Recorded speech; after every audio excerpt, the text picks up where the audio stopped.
Assalamualaikum warahmatullahi wabarakatuh. Perkenalkan, nama saya Piera Ananda Arianti, NPM 19150079, Prodi Vokasional Informatika.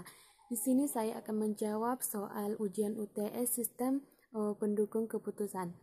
Soal yang pertama yaitu jelaskan secara ringkas menurut pemahaman saudara tentang konsep dasar sistem pendukung keputusan.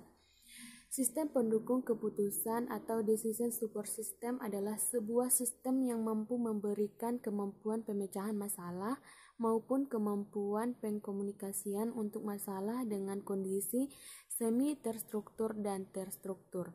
Kemudian sistem pendukung keputusan bukan merupakan alat pengambil keputusan, melainkan merupakan sistem yang membantu pengambil keputusan dengan melengkapi mereka dengan informasi dari data yang telah diolah dengan relevan dan diperlukan untuk membuat keputusan tentang suatu masalah dengan lebih cepat dan akurat. Adapun jenis-jenis pendukung keputusan yaitu yang pertama keputusan terstruktur, di mana keputusan terstruktur ini adalah keputusan yang dilakukan secara berulang-ulang dan bersifat rutin. Kemudian yaitu yang kedua ada keputusan semi terstruktur.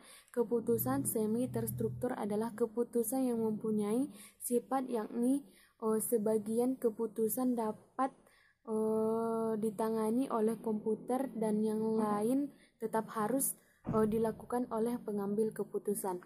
Yang ketiga ada keputusan tidak terstruktur, di mana keputusan tidak terstruktur ini adalah keputusan yang penanganannya rumit karena tidak terjadi berulang-ulang atau tidak selalu terjadi.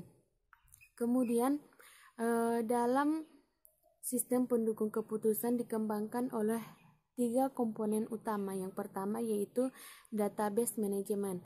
Database management merupakan subsistem data yang terorganisasi dalam suatu basis data. Kemudian yang kedua ada model base, yaitu merupakan suatu model yang merepresentasikan permasalahan ke dalam format kuantitatif atau model matematika.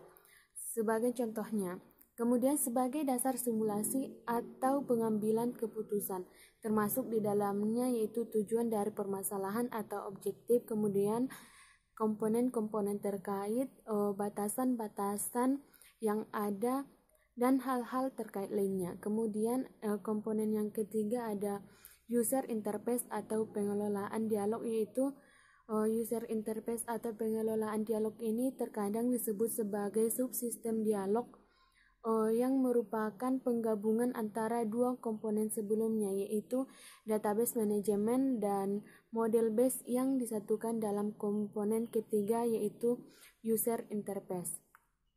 Soal yang kedua yaitu gambarkan dan jelaskan menurut pemahaman saudara tentang kerangka kerja pendukung keputusan.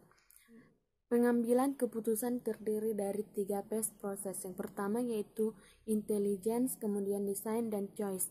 Yang pertama intelligence yaitu pencarian kondisi-kondisi yang dapat menghasilkan keputusan. Kemudian yang kedua yaitu ada design, yaitu menemukan, mengembangkan, dan menganalisis materi-materi yang mungkin untuk dikerjakan. Kemudian yang ketiga yaitu choice, yaitu pemilihan dari materi-materi yang tersedia, mana yang akan dikerjakan. Kemudian dalam kerangka kerja untuk memahami konstruksi decision support system yaitu terdapat level teknologi DSS, yaitu yang pertama spesifik DSS yaitu final product atau aplikasi DSS atau SDSS. Kemudian yang kedua ada DSS generator, yaitu software pengembangan terintegrasi yang menyediakan sekumpulan kemampuan untuk membangun spesifik DSS secara cepat, tak mahal, dan mudah. Kemudian yang ketiga ada DSS tools. DSS tools yaitu level terendah dari teknologi DSS, yaitu software utility atau tools. Selanjutnya yaitu soal yang ketiga, yaitu pada materi komponen sistem pendukung keputusan terdapat bagian materi sumber data yang bersumber dari internal, eksternal, dan privat. Kemudian jelaskan pendapat saudara mengenai ketiga sumber data tersebut beserta contohnya. Ada 3 sumber data dalam sistem pendukung keputusan. Yang pertama yaitu data internal, di mana data internal adalah data yang sudah ada dalam suatu organisasi dan dikendalikan oleh organisasi tersebut. Contohnya yaitu data tentang pegawai, data tentang peralatan mesin, data penjualan, dan data penjadwalan produksi. Yang kedua yaitu data eksternal, di mana data eksternal ini yaitu berasal dari luar sistem dan data ini tidak bisa dikendalikan oleh organisasi. Contohnya yaitu peraturan perundangan, harga pasar, keadaan pesaing, kemudian kurs dolar, dan sebagainya. Yang ketiga ada data privat, di mana data privat atau personal adalah mengenai kepakaran atau naluri dari user terhadap masalah yang akan diselesaikan, yaitu dapat berupa pendapat dari user mengenai variabel yang diperlukan dalam menyelesaikan masalah atau nilai dari suatu variabel. Data tersebut yaitu bersifat subjektif. Kemudian soal yang keempat yaitu jelaskan secara ringkas kesimpulan dari makalah kelompok saudara.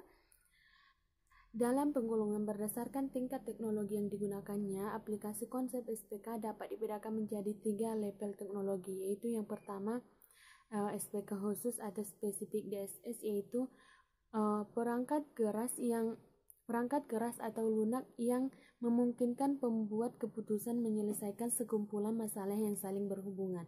Kemudian yang kedua ada pembangkit SPK atau DSS generator, yaitu suatu paket perangkat keras dan lunak yang mempunyai kemampuan untuk mengembangkan SPK khusus secara cepat dan mudah, meliputi fasilitas penyiapan laporan, tampilan grafik, dan sebagainya. Yang ketiga ada peralatan SPK atau DSS tools, yaitu merupakan tingkat teknologi yang paling mendasar dalam pengembangan SPK.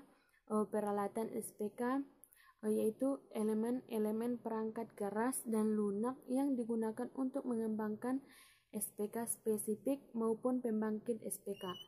Selanjutnya yaitu hubungan antara ketiga tingkatan teknologi SPK, yaitu hubungan antara ketiga tingkatan teknologi SPK Decision Support System Tools, yaitu dapat digunakan untuk membangun suatu aplikasi spesifik Decision Support System secara langsung.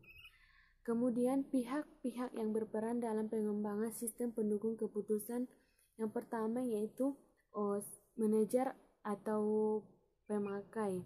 Yang kedua yaitu ada penghubung, yang ketiga yaitu perancang atau pembangun SPK, yang kelima yaitu pengembang software atau hardware. Soal yang kelima yaitu jabarkan secara ringkas mengenai contoh penerapan sistem pendukung keputusan.